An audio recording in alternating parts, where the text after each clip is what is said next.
บุญเนี่ย เริ่มมีบุญเขาก็มาเอาแต่ก่อนบ่มีบุญมันมาเอาเนี่ยมันคนเป็นหนี้เขาแล้วถูกรางวัลที่หนึ่งเลยโอ้จากพี่น้องจากไหนมาหมดบ่เป็นญาติก็ได้เป็นญาติกันเพราะตอนนี้รวยละเขามาทวงคืนพระเจ้าพระสาวกเขาก็จะคืนหมดเนี่ยล่ะโมคคัลลาก็จะตีตายภาษาลิบุตรก็เป็นโรคตายได้ล่ะภาษาลิบุตรพระพุทธเจ้าก็สารพัดอย่างที่ท่านเจอท่านโดนคนบ่ปฏิบัติธรรมก็โดนดอกว่านับภาษาอะไรพวกเราปฏิบัติธรรมความเจ็บความไข้มันมาหาเราโดยที่ไม่ได้บอกล่วงหน้านะตอนที่เรายังมีชีวิตอยู่มีแข็งแรงอยู่ไปทำอย่างอื่นสมมติตอนมีกำลังก็ไปสละอย่างอื่นสมมติไปให้ลูกให้หลานหาอยู่หากินก็หาอยู่หากินอยู่ไม่ใช่ว่าบ่หาอยู่หากินในพระก็บิณฑบาตอยู่เงินทองก็ต้องหาแต่สิ่งเหล่านั้นหาเพื่อมาใส่ปากใส่ท้องเลี้ยงชีวิตเป็นชีวิตมันได้อยู่ในเรื่องใจล่ะบางคนลืมมองข้าม มองข้ามเรื่องของใจหารู้ไหมว่านี่สิ่งที่สำคัญที่สุดเลยจะมาก็ใจจะไปก็ใจเนี่ยล่ะจะทุกข์ก็ใจจะสุขก็ใจแต่ลืมใจบำรุงเลี้ยงแต่กายแต่ลืมบำรุงเลี้ยงใจใจก็ต้องเอาความสงบเอาความฉลาดใส่ลงไปไม่ใช่ใจอยู่ยังไงก็อยู่งั้นใจเคยโลภเคยโกรธเคยหลงก็หมกมุ่นอยู่อย่างนั้นตลอดเคยยึดถืออะไรกับเบสอยู่งั้นไม่เคยได้รับแสงสว่างจากธรรมะเลยพอเห็นธรรมะพอได้ยินธรรมะเนี่ยเบื่อซ้ำมีอยู่ได้เบื่อธรรมะ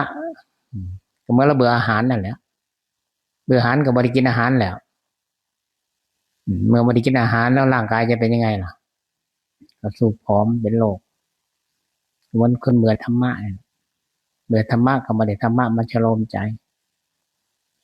เบื่อธรรมะก็มีแต่ความมืดบอดแต่ได้ฟังธรรมะได้ประพฤติธรรมะโอ้บางคนร้องโอ้ขึ้นมาทันทีเลยธรรมะจริงๆก็คือแสงสว่างในการดำเนินชีวิตธรรมะคือให้ปัญญาสำหรับผู้พิจารณาธรรมเพราะธรรมะของพระพุทธเจ้าไม่มีดอกธรรมะมืดบอดมีแต่ธรรมะให้แสงสว่างไม่ต้องท่านเอาว่าคนนิพพานดอกแค่ธรรมะนำทางชีวิตในการดำเนินชีวิตนี่ก็สุดยอดแล้วธรรมะสอนให้หาในทางที่ถูกให้อยู่เป็นจะยืนเดินนั่งนอนจะสอนหมดเลยพระพุทธเจ้ายืนเดินนั่งนอนกินดื่มทำพูดคิดธรรมะสอนหมดเลยเราไปศึกษาเลยที่ปฏิบัติการประพฤติปฏิบัติแบบโยมทำยังไงท่านสอนหมดสอนอะไรสอนให้มีความสุขสอนให้ฉลาดในการใช้ดำรงชีวิต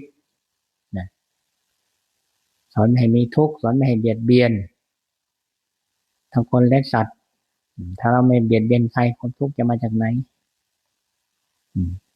นี่แค่อันดับแรกก็จะไม่ให้เบียดเบียนคนอื่นแล้วให้เมตตาคนอื่นแม้กระทั่งสัตว์เขาก็มีชีวิตเหมือนกันเขาก็มีธาตุสี่ขันธ์ห้าเหมือนกันเมื่อเราไปเบียดเบียนเขาแล้วเขาก็ได้รับความทุกข์บาปนั่นก็ย้อนมาสนองมาหาเราคือเก่าทำทั้งหลายเกิดมาแต่เหตุเราสร้างเหตุทุกข์ผลมันจะได้สุขมาจากไหนล่ะมีอะไรเราก็เมตตาช่วยเหลือเจือจานพูดจาจะทำอะไรก็ประกอบด้วยเมตตา ถ้าเราประกอบด้วยเมตตาแล้วมันไม่มีโทษถ้าประกอบด้วยโทสะถึงจะบอกข้อกับบอกด้วยความโทสะลองเบิ้ง กลายเป็นปรารถนาชั่วไปเลยแหละทันที่ปรารถนาดีได้เพราะนั้นพวกเราลมหายใจเข้าออกอย่าลืมธรรมะลมหายใจเข้าลมหายใจออกถึงว่ามีสติ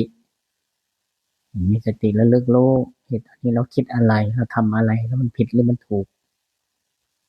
เรากำลังไหลไปกับโลกไหมเรามาประพฤติปฏิบัติธรรมจิตใจเรามีสติปัญญา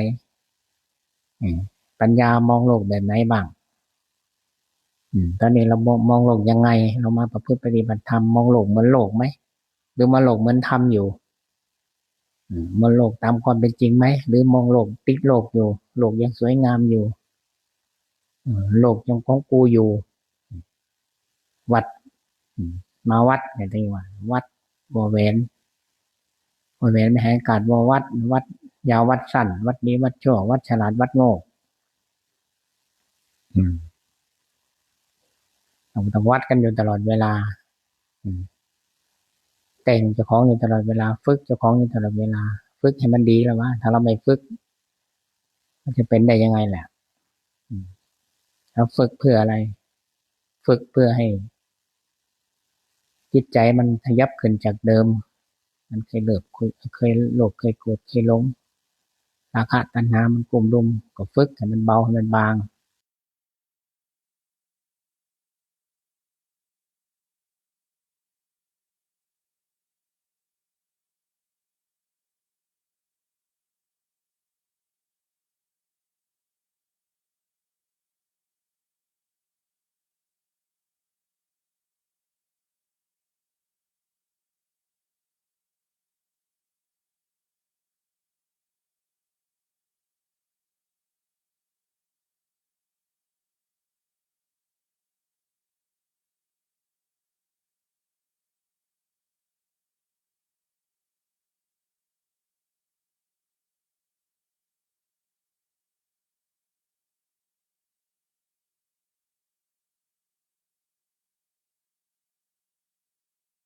มันเสริญมาภาวนาอย่างดีพอโดนกระทบนิดนึงพังหมดโกรธกว่าเก่าก็มีจริงเรานี่เราทันแค่ไหนล่ะเนี่ยแล้วจิตใจเราแข็งแกร่งแค่ไหนจิตใจเรามีภูมิต้านทานแค่ไหนในสิ่งที่มากระทบมันกระทบอยู่ตลอดนั่นแหละยิ่งมีคนอยู่มากตั้งแต่2 คนขึ้นไปก็ถือว่ามากแล้วนะมันก็ได้กระทบอยู่นะเหมือนกำไรแขนนั่นแหละถ้าใส่อันเดียวมันก็ไม่ได้ยินเสียงถ้าใส่2 อันก็ก้องแก้งกระทบกันอยู่นั่นดีนี่ไม่ดีให้ระวังจิตใจเจ้าของอยู่หลายคนอยู่คนเดียวให้ระวังความคิดอยู่หลายคนให้ระวังวาจาในท่านบอกเราก็มาจากต่างบ้านต่างเรือนมาอยู่ด้วยกันก็ต้องให้ระวังคำพูดคำคิดอย่าระวังให้ระวังเจ้าของอย่าระวังคนอื่นหรอกพูดไปประกอบด้วยธรรมไหมทำไมประกอบด้วยธรรมถ้าจะเป็นนินทาคนอื่นเราให้หยุดเบรกทันที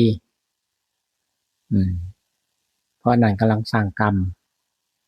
ถ้าพูดในการสรรเสริญพูดในทางเป็นบุญตลอดพระเจ้าว่าไม่ว่าสถานการณ์ใดๆก็ไม่ควรพูดคำที่ไม่ถูกใจคำที่ไม่ถูกใจพูดออกไปปุ๊บไม่จะพูดออกไปเรา2 ต่อ 2เนี่ยพูดไม่ถูกใจเรา2 ต่อ 2อยู่แต่พูดไม่ถูกใจคนอื่นแล้วคำเนี่ยมันก็ไปถึงหูคนอื่นเหมือนเวลาเราไม่ถูกใจกันเนี่ยมันจะมีอยู่เด้คนนั้นว่าท่านอย่างนั้นคนนี้ว่าท่านอย่างนี้ว่าเจ้าอย่างนั้นว่าเจ้าอย่างนี้เขาก็จะเก็บไว้เห็นไหมล่ะคำพูดคำนี้บางทีมันลืมไปแล้วแต่สิ่งเราพูดไปนั่นเองพอมันพูดไปปุ๊บเราได้เป็นคนพูดที่ไม่ดี เขาก็จะเอาคำพูดเก่าๆของเราเนี่ยไปโพลธนานเป็นโทษพระเจ้าจึงสอนว่าไม่ว่าสถานการณ์ใดๆก็ไม่ควรพูดคำที่ไม่ถูกใจคำที่ไม่ถูกใจใครทั้งหมดก็ไม่ควรถ้าพูดเป็นธรรมเนี่ยควรจะพูดเป็นธรรมพูดด้วยความเมตตาชี้ผิดชี้ถูกอันนี้ไม่ควรอันนี้ทำนะถึงจะไม่ถูกใจบ้างก็มันเป็นธรรมเราก็ต้องพูดไปแต่ไม่พูดนินทาจันเกินเอาดีเข้าตัวเอาช่วยคนอื่นอันนี้ไม่ควรพูดไม่ควรประพฤติปฏิบัติสำหรับพวกเรามาประพฤติปฏิบัติธรรมเนี่ยเพราะนั้นพื้นฐานแค่นี้แหละในการประพฤติปฏิบัติเรามีพื้นฐานมันเนี่ยเราไม่สร้างกรรมสร้างเวรพื้นฐานมันก็ดีการพิจารณาออกไปการอยู่คนเดียวการพิจารณามันก็ไม่มีโทษแล้วเลิกถึงที่ไรก็มันก็ไม่มีเรื่องที่จะมาให้พะวงเพราะนั้นการภาวนามันก็คล่องการพูดอะไรมันก็ไม่เสียวสลังนะในกระดาษเพราะนั้นสิ่งเหล่านี้ฝึกไว้มันอยู่ภาพพื้นแต่ฝึกเดี๋ยวพระมาโยมนะทำไมอยู่ซื่อมันก็ได้เก่ซื่อมันบ่ได้อะไรมาอยู่เอาบุญก็ได้บุญตั้งใจเอาบุญตั้งใจทำบุญบุญคือความดีความสุขบุญกุศลคือความฉลาดชีวิตของเราลงไปของเราอย่าได้ประมาทธรรมะของพระเจ้าเอาให้ได้ถึงให้ได้เราไม่ถึงใครจะถึง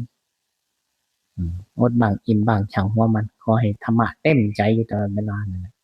มีสติมีปัญญารอบรู้ทันเจ้าของอยู่ตลอดเวลาปราบกิเลสเจ้าของอยู่ตลอดเวลาฝึกเจ้าของอยู่ตลอดเวลาเป็นไรมันจะไม่เป็นประมาณนี้ธรรมะ